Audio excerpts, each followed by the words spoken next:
The investment in green jobs is part of our future. There are no jobs on a dead planet, so transitioning to a greener economy is an imperative for everybody.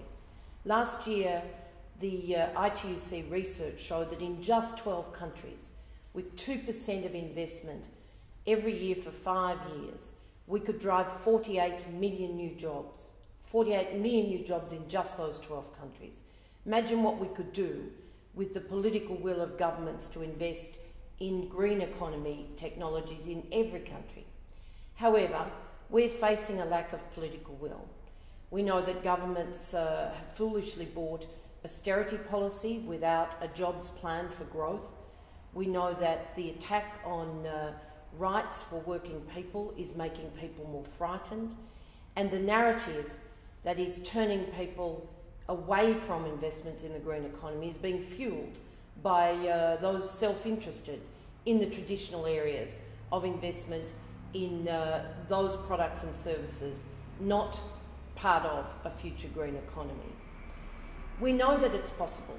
We know when you drive investments in jobs in areas like construction, manufacturing, agriculture, public transport, renewable energy, we know these things are part of jobs today and part of the future.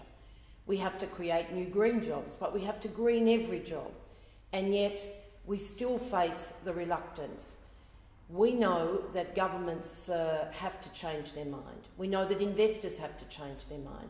We know that we want our money, workers' capital, workers' pension funds that are invested in the global economy, out of speculative investment and into the real economy in sustainable environmental futures.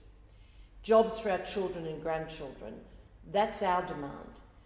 In emerging economies, you can see that, in fact, where governments have put investment into jobs and social protection with environmental standards, it's working.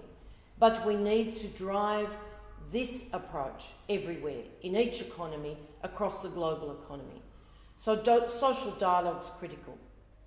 Before we get to 2015 and the world's attempts to agree on a new climate deal, we want to mobilise working people, community allies. We want to talk to people in key countries about demanding of governments, using our democratic power to demand of governments that they invest in the transition to greener economies, in a just transition, in the social protection that's necessary, in the skills and the redeployment of workers, but most importantly, in the technologies and services of existing industries that need to be cleaned up, to be greened up, to be part of a future that will ensure our children and grandchildren have a sustainable planet. Good luck, and thank you for the efforts you are making in advocating for a greener economy, a transition to a green economy that will make sure that we have a planet to hand on to our children. Thank you.